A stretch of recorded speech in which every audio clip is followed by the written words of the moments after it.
So today we're going to talk about how to overcome the fear of judgment, or basically what people think of you in the workplace. Where this fear comes from, how it's rooted in the mind, and then I'm going to give you 4 actionable tools to overcome this fear of rejection or fear of what people think.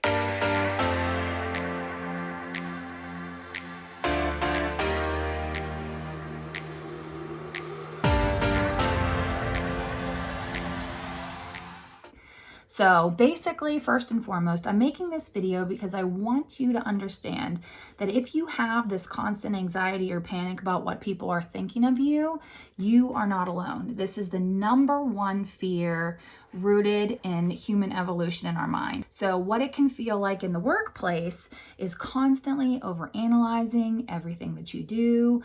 You're always worried about what you're wearing, how you look, what people think about what you're wearing.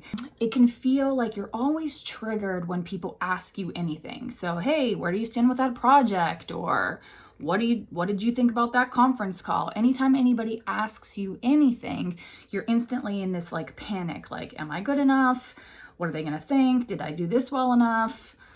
Always worried. So you're filled with self-doubt, lack of self-trust. You're afraid to speak up in meetings. You're like panicked at the thought of being called on in a conference call and just constantly worried. This can show up in insomnia and stomach issues. It can even hold you back from applying for a job that you really, really want or that you know that you're the best fit for. So you don't apply because you're like, well, what if I don't get it? What are people going to think if I don't get that job?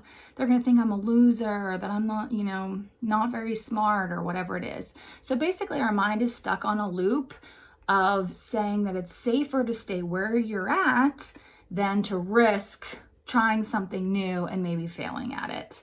So people may say when you voice this anxiousness, oh, just be confident, just be yourself, who cares what they think, just relax. I know personally, when my anxiety was at a peak, I got so annoyed with people telling me just to relax. Like there was nothing that I could physically do to actually relax. Like how to stop caring about what people think of us. So first of all, if you have this fear, it's not personal. Don't feel like you're the only person out there that has this. It's super common. It's actually the number one fear that humans have is the fear of rejection. It's rooted back like all through evolution, through tribal times, that if you were rejected by your tribe, you would actually die. So you need connection, you fear rejection because your mind actually reads that as you're gonna die. And its number one job in our life is to keep us alive. So fear is normally not a bad thing. It's there to protect us. But when it becomes a problem is when fear holds us back from living the life that we want most. So remember when I talked earlier about you don't go after that job, or you don't, try to get recognition at work or go out for that promotion because you're so worried about, you're so frozen in fear. You're so worried about what people are going to think. There are 4 primary needs for kids. So one is the need for love and attention and feeling significant, the need for food and shelter, and then also our safety needs. And if any of those needs are not met, then our brain triggers into these survival roles. There's 4 primary survival roles: the achiever, the sick one, the caregiver, or the rebellious one. So I'm actually going to get into those in another video, but just for today, achievers really, really take it hard and in the workplace. So high achievers are always seeking approval from others, and their worth is very tied to what they do versus who they are. So understanding where this fear comes from. So as kids, children are groomed to seek approval from their parents, basically seek approval from everyone around there. We're like, oh, we're told as kids, you're a good girl if you get A's on your report card, or look at you did great in that sports performance, or wow, so-and-so is really good at the piano. So understanding that this is not personal, this is just something that happens to you and your subconscious is programmed by the time you're 8 years old. So it's just simply a subconscious pattern, and that you can decide to stop playing this role anytime that you want. So our brain will constantly play old roles and old patterns over and over again.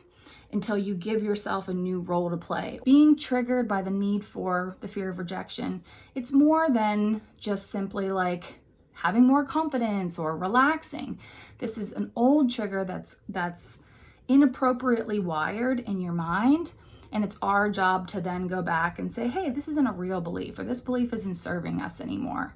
So here are the 4 primary tools that I want to give you today for overcoming this issue. 1, stop giving your power away. Whenever you are always chasing approval from everyone else, all the power is in their hands. But if you just worry about pleasing yourself and doing what you know is right, the power is in your hands. So just for an example, think about if you work really hard on a presentation and work all night, slave away, and you go up to your boss and hand it over, and he doesn't say anything or she doesn't say anything about it, then you're upset the whole day because you're so worried that, what do they think? What if they don't like my presentation? What if I didn't do this well enough? And you're always doubting yourself. But if you hand it over and simply say, hey, I know this presentation was awesome. I know I crushed this PowerPoint. And then you walk away, you are having the power in your hands. So when you're giving your power away all the time, you have no control over anything, which then triggers anxiety. But if you know you're doing your best and you trust yourself and you know that you worked hard on whatever it is, then you feel good about it. Learn to praise yourself. When you praise yourself, you no longer seek praise from others. So every day wake up and say, hey, I know that I'm worth it. I know that I'm good enough. I know that I'm smart. I know that I'm successful. And I know that my self-worth is so much deeper than what other people think of me. Stop asking for permission to live your life. So stop asking for permission for anything. What to wear, who to date, how's this report look? What should I say on this call? Anything like that. Just do what feels right to you. You're completely unique. You don't have to be like anyone else. You don't have to compare yourself with anyone else. The gifts that you have are just yours. So trust your gifts, trust your gut, and stop asking for permission to do the things that serve you, your highest and best. And again, trust yourself, trust your decisions. There's no such thing as failure. You are unique. You've been given a purpose here. Your purpose is not like anyone else's. So just live your truth, live your purpose. So if you like this content, please like and subscribe to my channel or book a clarity call with me, and I'd love to help get to the root cause of your anxiety.